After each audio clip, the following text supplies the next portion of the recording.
Entonces vamos a ver cuál es la definición que tenemos respecto a la enfermedad diarreica aguda, ¿no? Como ustedes pueden ver, dice que la OMS define la diarrea como la evacuación de 3 o más deposiciones blandas o líquidas, o sea, una desviación de la consistencia misma de las deposiciones durante 3 o más días y menos de 14 días, junto con una disminución de la consistencia, como decimos.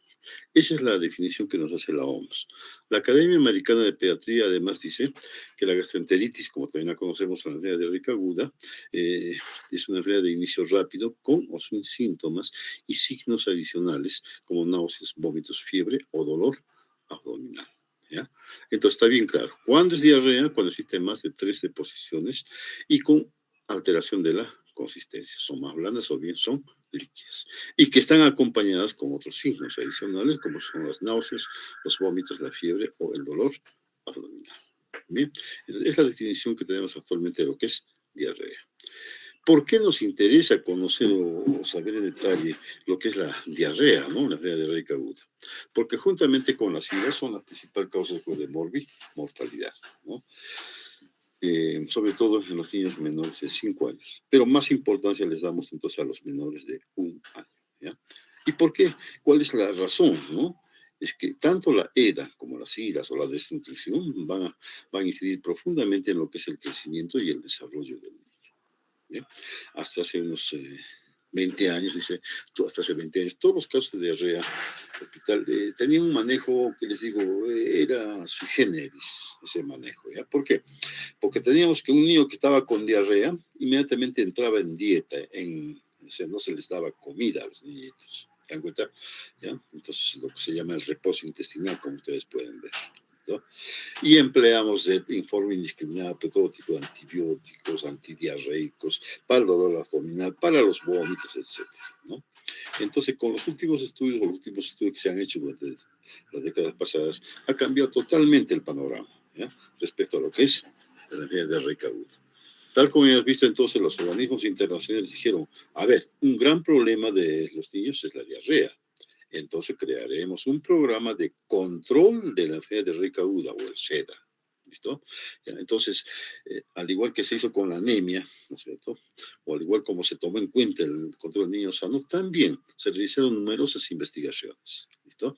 Entonces ya se conocieron más sobre la etiología, la patogenia, la prevención, y más que todo el manejo, ¿no? ¿Cómo es que debemos manejar una enfermedad diarreica aguda con todas sus complicaciones? ¿A qué nos ha llevado esto, jóvenes, a la fecha? ¿No? En que los casos de EDA ya no son tan, que les digo, tan numerosos o en cantidad como antes. Y tampoco estamos viendo que haya complicaciones graves como la deshidratación. ¿Ya? Son muy pocos ya los niños que pueden morir por EDA en nuestros tiempos. Anteriormente no. Las diarreas entonces producían deshidrataciones severas, ¿no? Y como no había mucho acceso a los establecimientos de salud, no había la suficiente cantidad de profesionales, laboratorios, etcétera, había muchos niños que fallecían. Por eso es que decíamos entonces, eran las principales causas juntamente con las iras de morbilidad y de mortalidad. ¿Ya? Entonces, actualmente ya podemos entonces ya tenemos un conocimiento más amplio sobre lo que son las diarreas y cómo podemos manejarlas, tanto en el hogar como en el hospital, ¿no? Sobre todo, fundamentalmente, es en el hogar donde debemos entonces nosotros enfocar el manejo de las EDAs y sus complicaciones. Bien, ahora, ¿por qué el niño es más susceptible, ¿no?, a las enfermedades diarreicas? Por un mayor recambio intestinal diario de líquidos. ¿Sí? Mayor recambio intestinal diario. Por tanto, las pérdidas serán mayores cuando hay un proceso diarreico, ¿no es cierto? El líquido extracelular es mayor que el adulto, ¿no es cierto? Y además, dice que en el menor de 1 año y en desnutridos el agua representa pues el 70% del peso corporal. ¿Ya? Entonces, un niño que tiene deshidratación, lógicamente va a tener graves repercusiones en su estado general, ¿no?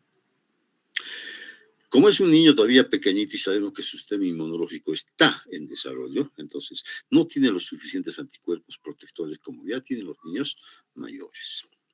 Igualmente, los niños menores de 1 año tienen menos reservas calóricas. Estos niños, ¿no?, requieren entre 50 y 75 kilocalorías por kilo peso día. En cambio, el adulto solo precisa de 20 a 25 kilocalorías. Entonces, como ustedes comprenderán, chicos, hay una estrecha relación entre lo que es la deshidratación y la desnutrición. ¿Ya? Son niños que no se están alimentando más. Bien, porque aparte de perder líquidos, está perdiendo electrolitos, no se está alimentando, por tanto, ese niño entra en déficit energético, ¿no? Entonces se agrava el problema de la desnutrición, ¿ya? ¿Qué más? Qué otra situación más el niño tiene en especial, ¿no? Para esto de las diarreas. Tienen una superficie corporal mayor.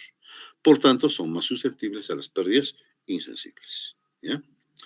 Y están más expuestos a los microorganismos patógenos, ¿verdad? Son chiquititos, estamos hablando de los menores siempre de 1 año, aunque el programa nos toma hasta los 5 años, ¿no? Entonces, hay mayor contaminación fecal oral, tendencia a llevarse los objetos a la boca, ¿verdad? ¿No es cierto? Han visto los lactantes, ellos se llevan cualquier objeto que agarre inmediatamente va a la boca. Pobres hábitos higiénicos, etcétera, relacionados entonces con las condiciones propias de la vivienda, de la familia, ¿ya? Entonces, es por esto que el niño es más susceptible a la enfermedad diarreica aguda y a sus complicaciones, ¿ok? Bien, ¿qué más? ¿Cómo clasificamos la enfermedad diarreica aguda? Tenemos 3 parámetros, ¿no? Uno, el tiempo de enfermedad. Diremos que es aguda cuando dura menos de 14 días. Será persistente si se prolonga más de 14 días y será crónica cuando es mayor de 30 días. Nosotros nos vamos a enfocar mayormente en lo que es la diarrea aguda, ¿sí? Muy bien. Ahora, por la etiología puede ser infecciosa y no infecciosa. Infecciosa será, pues, entonces por virus, bacterias, hongos, parásitos, etc. ¿No? No infecciosa será, pues, inflamatoria, trastornos endocrinos, tumorales, medicamentosa o mala absorción. ¿Listo? Igual, entonces, en el presente tema nos vamos a enfocar más a la diarrea causada por gérmenes, ¿no? Enteropatógenos, ¿ya? Y por las características, ¿cómo serán? Pues, son de 2 tipos, acuosa y disentérica. ¿Cuándo será acuosa? Cuando la deposición es sin moco, ¿no es cierto? Sin sangre. Simplemente es agua. Ejemplo, rotavirus, ¿no? Y disentérica cuando hay deposiciones con moco y sangre. Generalmente son bacterias o parásitos. ¿Listo? Entonces, es la clasificación actual que tenemos sobre las diarreas, ¿ya?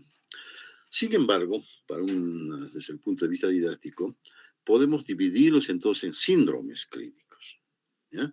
Entonces tenemos 3 síndromes clínicos bien diferenciados de acuerdo a las características de la diarrea. Muy bien. ¿Y por qué es importante estos síndromes? Cada uno de ellos refleja no solo la patogenia y el plan terapéutico, o sea, qué vamos a emplear, por ejemplo, en una acuosa, qué vamos a emplear en una disentérica, sino que también nos dice cuál es el factor pronóstico de cada uno de ellos, ¿ya? Veamos entonces. El primer síndrome es la diarrea líquida acuosa o diarrea acuosa, también se le llama, ¿no es cierto? ¿Cuáles son las características de esta diarrea acuosa? Dura menos de 14 días. Las deposiciones son líquidas o semilíquidas y sin sangre, sin sabor, fiebre, hay inapetencia, irritabilidad, etc. ¿Cuál es la característica también de la diarrea acuosa? Que no dura mucho tiempo, son pocos días. 3 a 4 días y la diarrea desaparece, ¿ya? Los síntomas mejoran alrededor del segundo día de evaluación. Y el riesgo potencial, ¿cuál es entonces el principal riesgo acá? Es la deshidratación. ¿Qué más?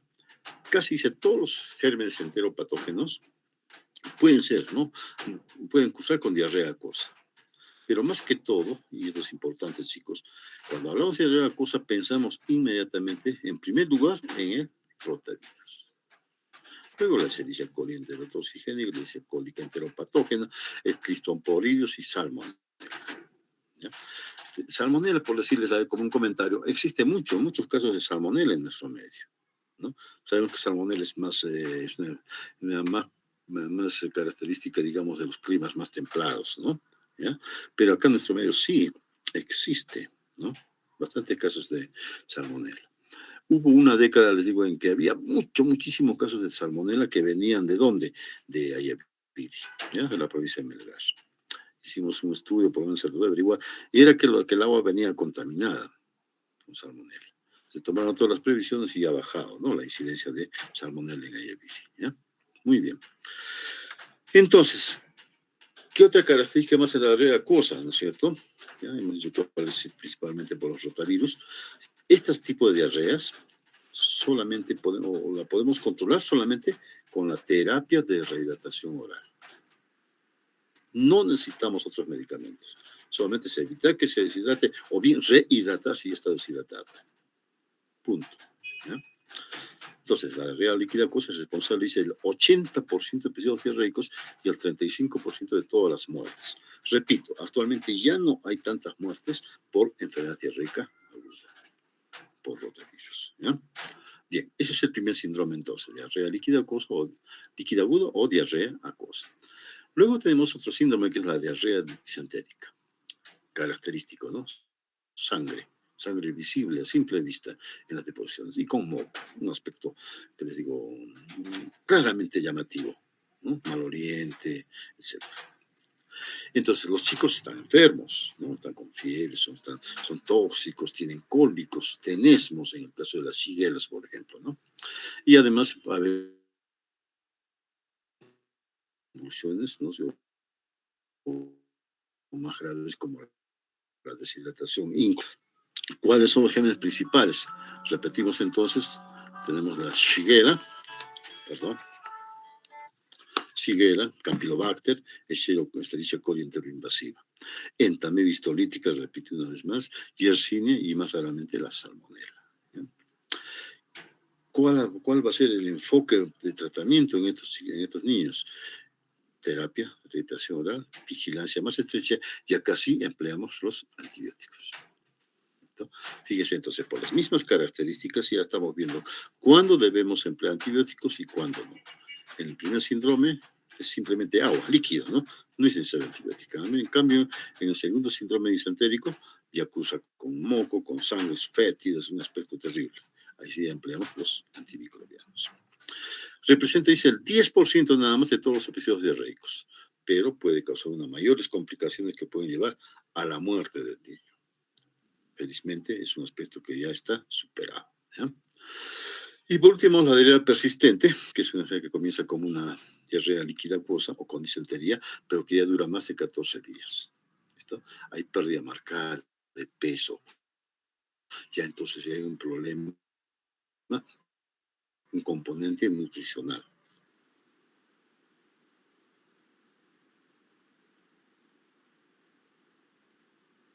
¿Ya? Les decía hace rato, ¿no?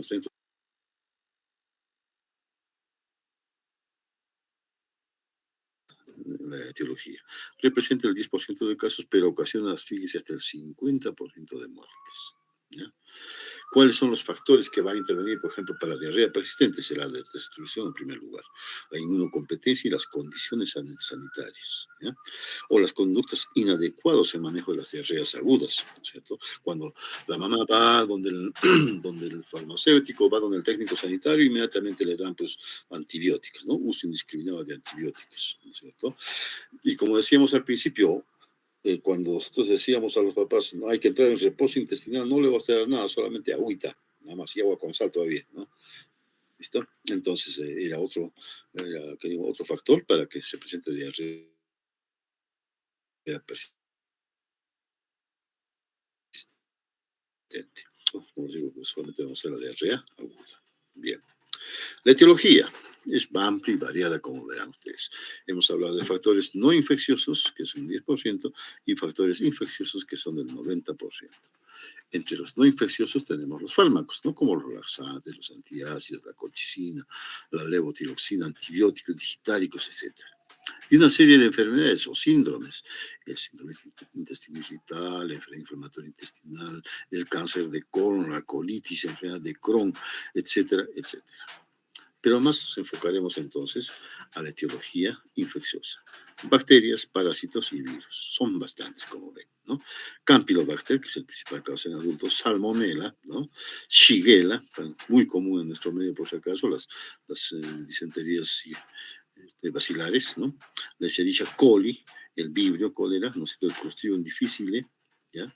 La Yersinia, ¿no? Entre los parásitos, en nuestro medio también. En primer lugar, Giardia, muy común acá en Puno, Giardiasis. ¿Ya? Entamé histolítica, no mucho. Cryptosporidium, Isospora belli y Cyclospora. Y entre los virus, lo principal siempre es el rotavirus, principal causa, a nivel mundial, ¿no? El norovirus, el adenovirus y el citomegalovirus. Fíjense entonces, hay una gama amplia, ¿no?, sobre agentes que pueden estar desencadenando la enfermedad. Las características morfológicas, sobre todo, chicos, de esa diarrea, ¿no? Lo vemos luego. Y si hablamos por grupos etarios, decimos que menores de un año, ¿cuáles son los principales agentes? Rotavirus, norovirus, adenovirus y salmonela, fíjense, ¿no? De 1 a 4 años, rotavirus siempre en primer lugar, norovirus, adenovirus, salmonela, campylobacter y yersinia, ¿ok? En mayores de 5 años tenemos campylobacter, salmonela y rotavirus, ¿ok? Entonces, esa es la forma en que también podemos decir cuáles son los gérmenes de acuerdo al grupo etario, ¿ya? Bien, de fisiopatología decía entonces que no vamos a entrar en profundidad, pero tenemos que saber que existen 3 formas, ¿ya? Tenemos las diarreas por aumento de la secreción de agua y electrolitos. ¿Cuáles son los mecanismos que producen aumento de la secreción de agua y electrolitos? Primero, las enterotoxinas y las citotoxinas. ¿Cuál es la función de las enterotoxinas y citotoxinas? Van a estimular la secreción intestinal. ¿Cuáles son esos gérmenes? Vibrio cólera, Escherichia coli enterotoxigénica, salmonela y Clostridium. Otro mecanismo, los secretagogos químicos, ¿cierto? Cepas invasores de entamen histolítico, ¿ya? Y el tercer mecanismo, regulación inmune, ¿sí? Es ahí donde se han logrado los mayores avances, ¿listo? Liberación de mediadores inflamatorios que actúan como secretagogos intestinales, mediadores de los mastocitos, ¿se acuerdan? La histamina, los leucotrienos, la serotonina. Del factor activador de plaquetas, de las proteasas y del peróxido de hidrógeno, ¿no? ¿Cuáles son los genes que producen este mecanismo? Salmonella, Clostridium difficile, ¿ya? Bien, ese es el primer. Según tenemos las diarreas por disminución de la digestión y absorción. Hay dos grupos aquí en esta forma, ¿ya?, de diarreas. Primero tenemos el de renovación epitelial alterada. ¿Qué significa esto? Hay falla en la maduración que normalmente presentan los enterocitos, ¿no? Desde que migran de las criptas hasta la porción alta de las vellosidades. ¿Cuál es el germen principal? Es el rotavirus, ¿listo? Entonces, falla en migración, ¿no? Y el segundo mecanismo sería la destrucción del epitelio, por 3 vías. Daño o lesión del borde en cepillo de Escherichia coli, Yersinia, Giardia y Cryptosporidium. A través de la producción de una citotoxina, la Shigella, ¿no? Y a través de la invasión del epitelio, Yersinia, ¿ya? Entonces, estos mecanismos que van a producir disminución de la digestión y absorción, ¿listo? Y por último tenemos las diarreas por alteración del tránsito intestinal, ¿no es cierto? Cambios, alteraciones o modificaciones de la actividad bioeléctrica y también la motora del intestino. ¿A qué contribuye esta? Que pues entonces aumente la eliminación de líquidos por vía intestinal. ¿Qué gérmenes producen este tipo de afecciones? Shigella, Vibrio cólera, Escherichia coli enterotoxigénica y virus, ¿no? Entonces, estos son los, desde el punto de vista, digamos, fisiopatológico. ¿Por qué? ¿Cuáles son las causas de una diarrea? ¿Por qué se están produciendo? Bien. Ahora hablemos de los factores de riesgo. Repito una vez más, tan importante en pediatría es que ustedes conozcan los factores de riesgo. ¿Por qué es que ese niño se enfermó con diarrea? Entonces tenemos 3 aspectos acá. Son aquellas familias, ¿no? Ustedes comprenderán que habitan, digamos, en zonas que no tienen agua potable. Realmente están tomando de los pozos, los ríos directamente, ¿ya? Personas que viven en zonas con saneamiento ambiental deficiente, ¿no? Ha variado bastante. Ya no es como antes, ¿no? En décadas pasadas, en que no había, pues, un adecuado sistema de eliminación de excretas. Entonces, se acordarán los silos, ¿no?, que empleábamos antes. Ahora no. Ya la gente, por lo menos, ya tiene sus depósitos para depositar las excretas, ¿no? Luego tenemos las zonas con inadecuada eliminación de excretas y residuos sólidos. Ustedes habrán escuchado hablar de los residuos sólidos. Todo el mundo habla ahora de eliminación de residuos sólidos, ¿no? ¿Ya? Hay instituciones públicas que no tengan un adecuado sistema de residuos sólidos, son multados. Entonces, actualmente el municipio provincial de Puno se ocupa de esto, ¿no? De la eliminación de residuos sólidos en la parte alta, la zona de Mi Perú, ahí están llevando nuestros residuos sólidos, ¿ya? Luego tenemos las zonas endémicas de parasitosis. ¿Dónde se esto? Pues más que todo en la selva, ¿no es cierto? En la ceja de selva y selva en nuestra región. Acá hace unos 10, 20 años se hizo un estudio de parasitosis.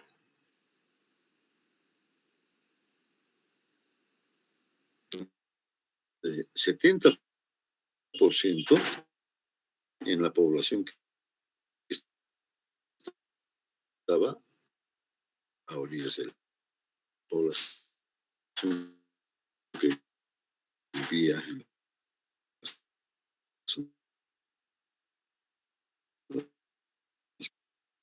más el petróleo, ese problema de derrame, la actividad minera, desastres naturales, ¿no?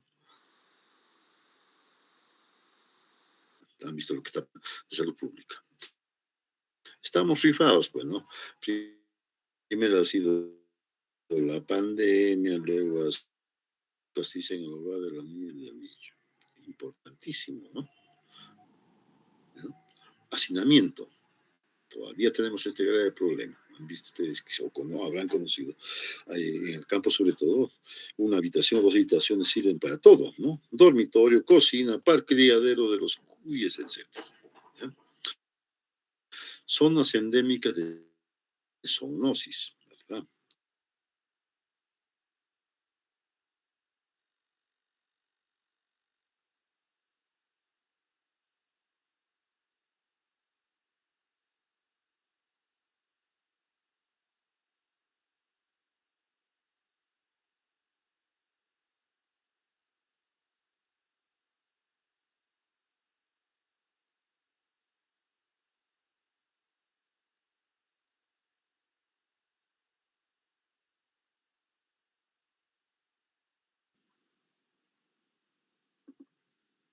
Me avisan, por favor, si que hay algún problema, ¿ya? Hemos estado hablando entonces de los factores de riesgo, ¿no es cierto? Hemos dicho primero los factores medioambientales sociales, ¿no? Las familias que habitan en las diferentes zonas que vivimos, ¿no es cierto? Que no tienen agua potable, un saneamiento ambiental deficiente, no hay una adecuada eliminación de las excretas, los residuos, etcétera, las zonas de parasitosis, que no hay los alimentos necesarios, aquellas con industria minera y otras industrias extractoras, que también son causantes de estos problemas, el hacinamiento en las viviendas de nuestras comunidades, las zonas endémicas de zoonosis, las familias con agua nivel socioeconómico bajo, el bajo grado de instrucción y las madres adolescentes, ¿no? Ese era el primer grupo de factores de riesgo. Estamos acá en los estilos de vida e higiene, ¿no es cierto? Cómo es que nosotros debemos estar propiciando siempre el lavado de manos, el consumo de agua y alimentos que deben estar perfectamente lavados con agua potable, etcétera, la manipulación de alimentos, la inadecuada higiene personal, las prácticas de alimentación discretas, etcétera. La lactancia materna que es tan importante, ¿verdad? Por todos los factores beneficiosos que ustedes conocen. ¿Cuándo debemos empezar la alimentación complementaria? Siempre a partir de los 6 meses. No debemos dar antes.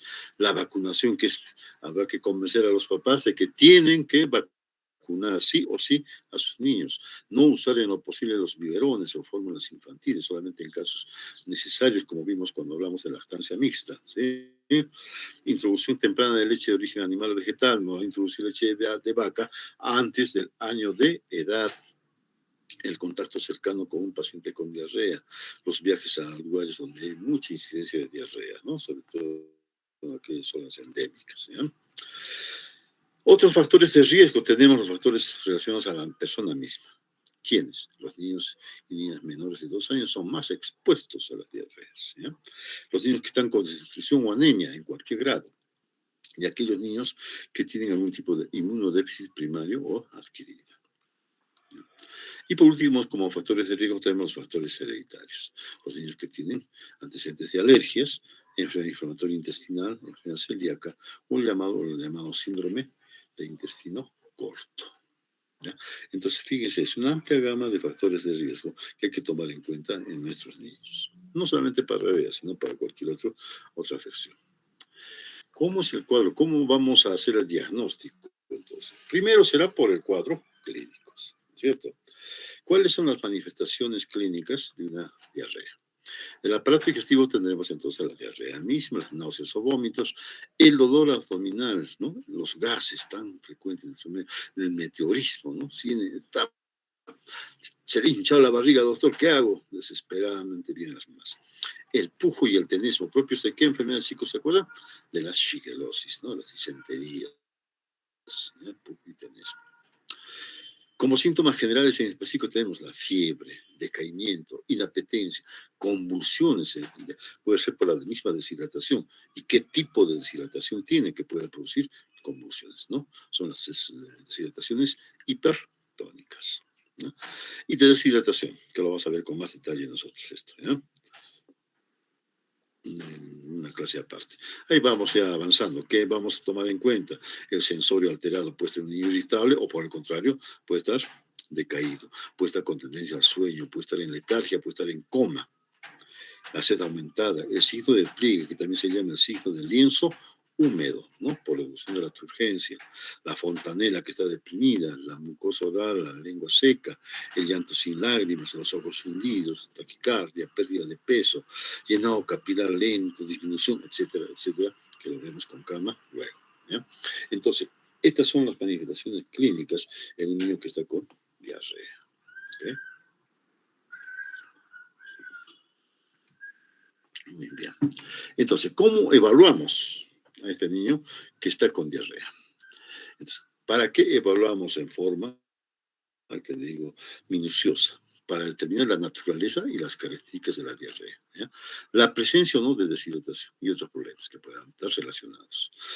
Tenemos entonces en primer lugar la historia clínica, que es muy importante, ¿no?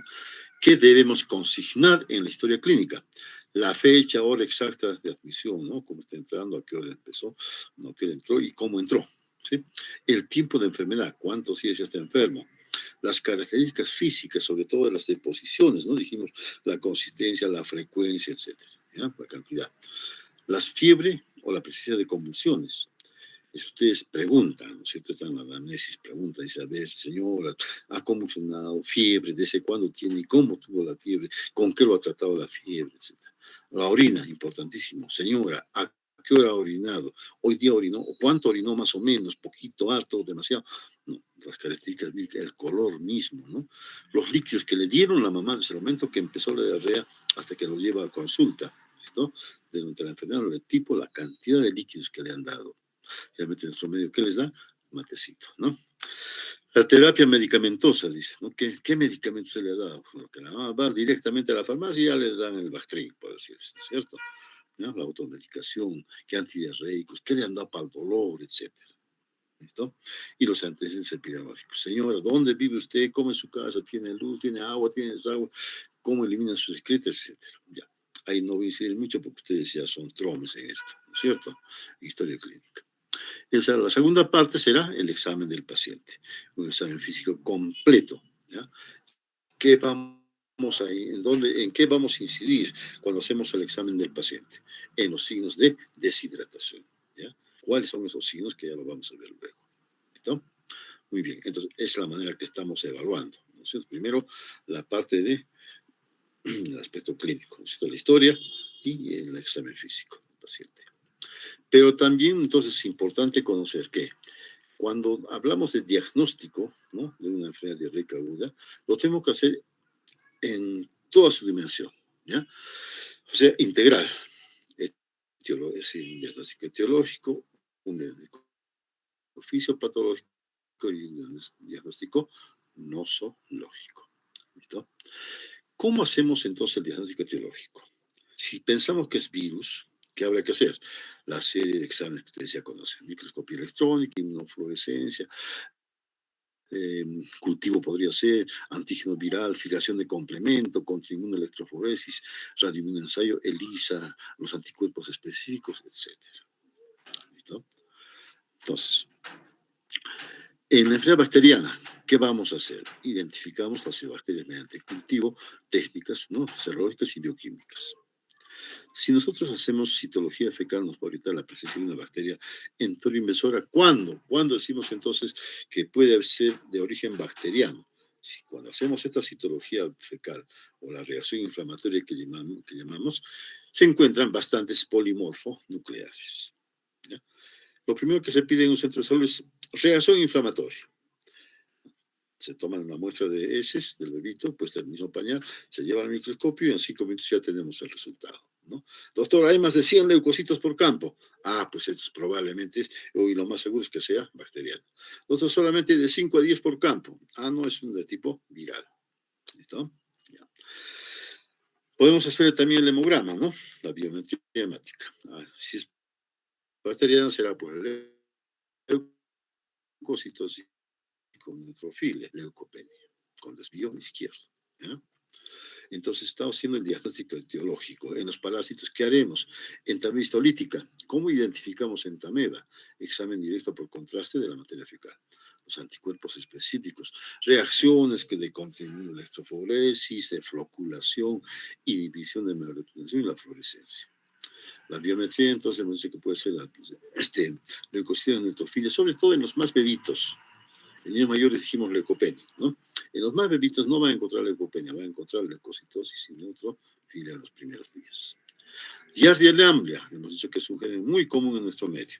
El cuerpo parasitoscópico, método de concentración y en fresco. Examen en fresco se llama, jóvenes, que ustedes piden. ¿Ya?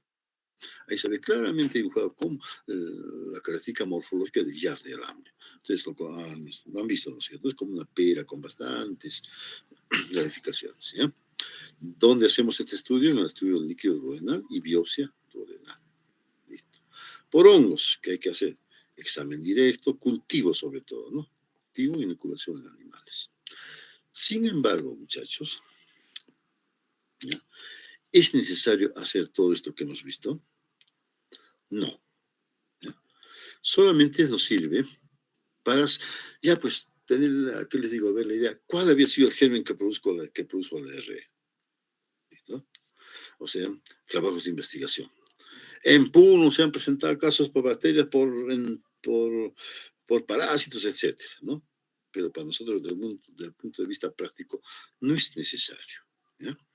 Tiene valor, dice, en brotes o epidemias, infecciones intrahospitalarias, trabajos de investigación. Rutinariamente no hacemos este diagnóstico etiológico. Luego tenemos el diagnóstico fisiopatológico y nosológico, ¿sí? Entonces, para la deshidratación, ¿qué haremos? Habrá que determinar el pH, CO2, sodio, potasio, etcétera, ¿no? Para insuficiencia renal, exámenes, ¿no? De urea, creatinina, densidad urinaria, molaridad, fracción afectada de sodio. Para diseminación séptica, cultivo, mielocultivo, cultivo del líquido cefalorraquídeo, etcétera. Estamos hablando ya entonces de un niño que está en el hospital, que ha sido referido a un hospital. ¿Por qué? Porque estaba complicado el cuadro, ¿no? Entonces ahí hacemos todos los exámenes de especialidad, ¿ya? Radiología de abdomen, claro que sí. Digamos que sea una intussuscepción, ¿no es cierto? ¿Ya? Una emergencia intestinal o una enterocolitis, etcétera. Entonces, repito, para el manejo correcto de la mayoría de casos de EDA, no se requiere de ayudas paraclínicas en forma rutinaria, ¿no? Y eso, por favor, métanse en la cabeza, jóvenes. Si está con diarrea, no le pidan pues todos los exámenes, el haga, todo le piden, todo, no pueden, no es así, ¿ya?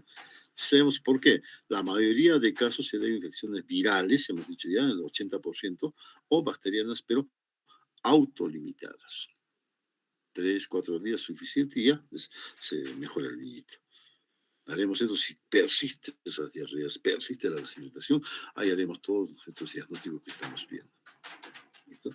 En lo posible, chicos, ustedes hagan su diagnóstico por las características mismas de la deposición, ¿no es cierto? ¿Cómo está cursando la enfermedad? ¿Qué medicamentos ha empleado? Etcétera. ¿Listo? No tanto, no se acostumbren, todo es laboratorio para ustedes en esto, para los chicos que están haciendo internado, por decir, ¿no? Todo piden, todo, y no es así. Muy bien. ¿Cuándo debemos tomar electrolitos séricos, no? Urea, creatinina y bicarbonato. Cuando hay una deshidratación grave, con compromiso circulatorio. Cuando hay deshidratación moderada con sospecha de hipernatremia, es un niño que está irritable, nerviosismo, decimos, ¿no? Le molesta todo, ¿ya? Con aumento del tono muscular, con hiperreflexia, con convulsiones, somnolencia o coma. Eso es la hipernatremia, ¿ya? Niños con deshidratación moderada, dice, con antecedentes alérgicos físicos incompatibles con un episodio común y corriente de diarrea, ¿ya? Está deshidratado de forma moderada, pero no, pues no justifica que esté así, ¿no? Porque es una diarrea simple, aparentemente. Entonces ya hacemos electrolitos, ¿ya? Niños con deshidratación moderada, con diagnóstico poco claro, u otros factores de comorbilidad, ¿no? Niños con deshidratación clínica sin shock, pero que requieran rehidratación endovenosa o por gastroclisis. Vamos a ver eso. Cuando hablemos de deshidratación, ¿cómo es que cuando en una acción moderada, cuando pasamos a un plan C, ¿no? Una hidratación endovenosa, sin estar completamente deshidratado, condición severa, solamente de condición moderada? ¿Por qué es que pasamos a plan C? ¿No? Muy bien. Y además, debe considerarse, fíjense chicos, considerarse, ¿eh? Estamos hablando, no hacerse, considerarse, realizar investigación microbiológica de las heces, ¿cuándo? Si el niño ha estado en un extranjero o en una zona endémica, ¿ya? Si la diarrea no mejora, sigue siendo diarrea chiquito, empezamos a investigar cultivos, ¿sí? O cuando hay incertidumbre en el diagnóstico, no sabemos exactamente qué está pasando, cuál es el germen que no permite a ese niño recuperarse rápidamente. Ahí consideramos. Pero debemos hacer la investigación cuando, si sospechamos ya de sepsis, ¿no? Infección generalizada. Si hay moco, sangre en las evacuaciones y si el niño está inmunocomprometido. Ahí sí. Cultivo, inmediatamente cultivo y antibiograma. ¿Listo? Muy bien. Hablemos del diagnóstico diferencial. ¿Cuáles son las características clínicas, ¿no? Que nos deben hacer sospechar, ¿no? Que hay otras causas diferentes a la causa infecciosa que hemos visto, ¿ya? Tenemos entonces un niño que viene con dolor abdominal, con hipersensibilidad o con o sin defensa, rebote. ¿Qué enfermedad es esta? Apendicitis, ¿no es cierto? ¿Ya? O niños aquellos que vienen con palidez, ictericia, oligoanuria, diarrea sanguinolenta, ¿no? Puede ser una invaginación intestinal, dijimos, ¿no es cierto? O puede ser que tenga algún otro problema grave de riñones, ¿ya? Ya vamos pensando en eso. Y sistemáticamente, ese niño está mal, ¿no? Se le ve mal, que no guarda relación con el grado de deshidratación. Un niño que está con deshidratación leve o moderada, pero se le nota mal, pues, ¿no? Entonces, séptico. Y un niño que está con shock, ¿ya? Entonces, es ahí, en estos procesos, con estas características clínicas, que debemos pensar que no es simplemente una diarrea infecciosa, ¿ya? ¿Y cuáles son los indicadores para este diagnóstico de diferentes gastroenteritis? La fiebre, ¿no? Temperatura mayor de 38 grados en niños menores de 3 meses o temperatura mayor de 39 en niños mayores de 3 meses de edad. Alerta entonces, ¿no? Si está con bastante fiebre, oye, ¿no será esto el principio de una meningitis? O será el principio de una sepsis, o será una enfermedad grave, una neumonía, ¿no? Alerta, ¿ya? O un niño que esté con disnea o taquipnea, ¿no? Igual, neumonía creo que es esto, ¿ah? Y está con diarrea, porque cursan, ¿no es cierto? Las enfermedades respiratorias también cursan con diarrea, ¿ya? Cuando estado de conciencia alterado, ¿ya? Cuando es rigidez de nuca, ¿qué es esto? Meningitis, ¿verdad? O fontanela bombada en lactantes, igual. Más que todos estos tres últimos puntos están referidos a una meningoencefalitis o meningitis. Por eso, chicos, cuando hablen de síndrome febril en la última parte de urgencias en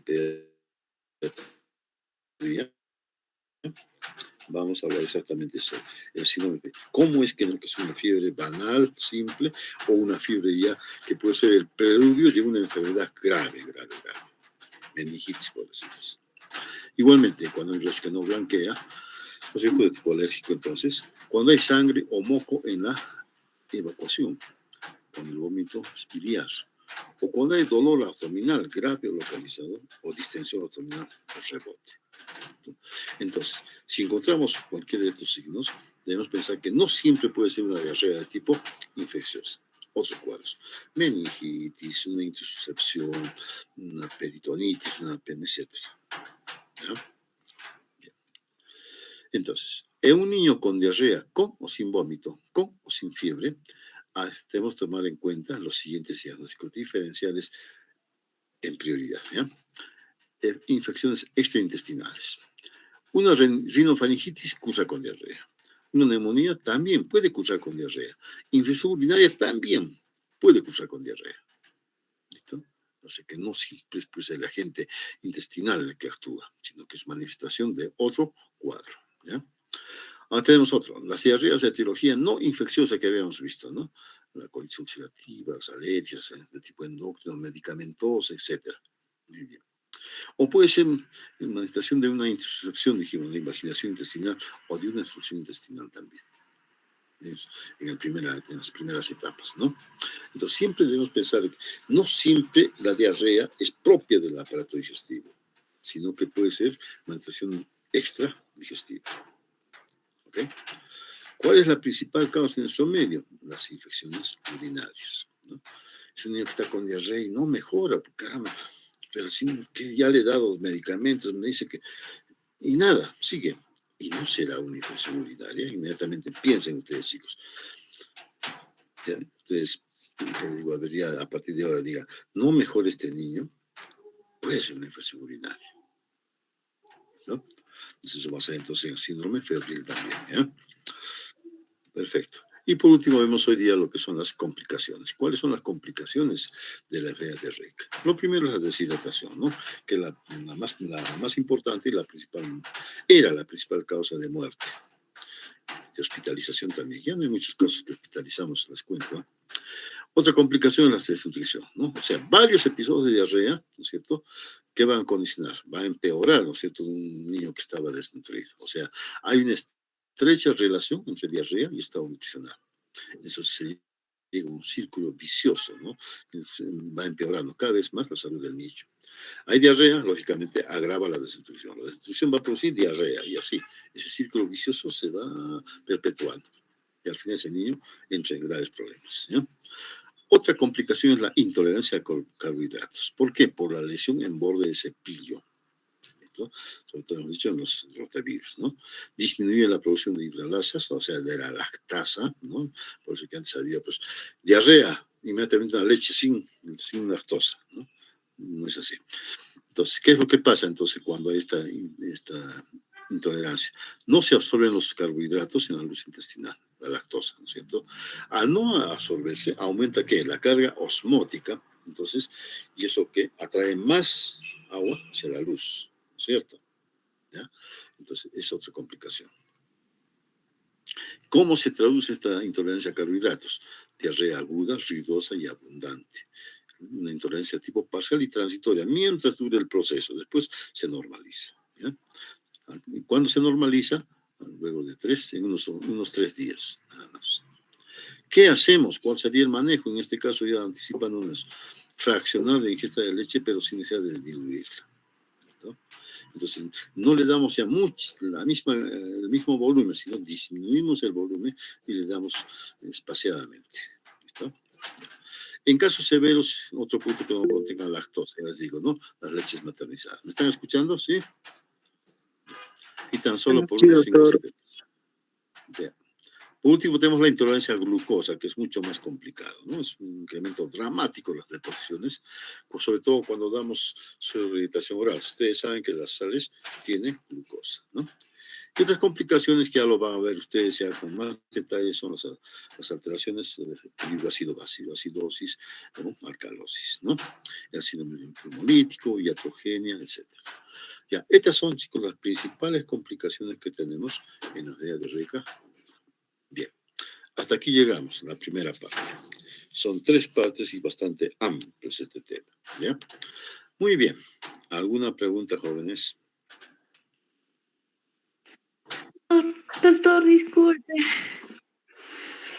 Mis compañeros, doctor, me dijeron que no se me escuchó cuando usted hizo el paso de lista, doctor. No sé si me puede considerar. Eso sí, así no. Por Eso favor, no es doctor, cierto, así. ¿Me han escuchado, no es cierto, jóvenes? ¿Sí o no? por favor. Sí, ¿eh? Ya. No, no, por favor, A ver, doctor. ¿cómo te llamas? Por favor, doctor. ¿Perdón?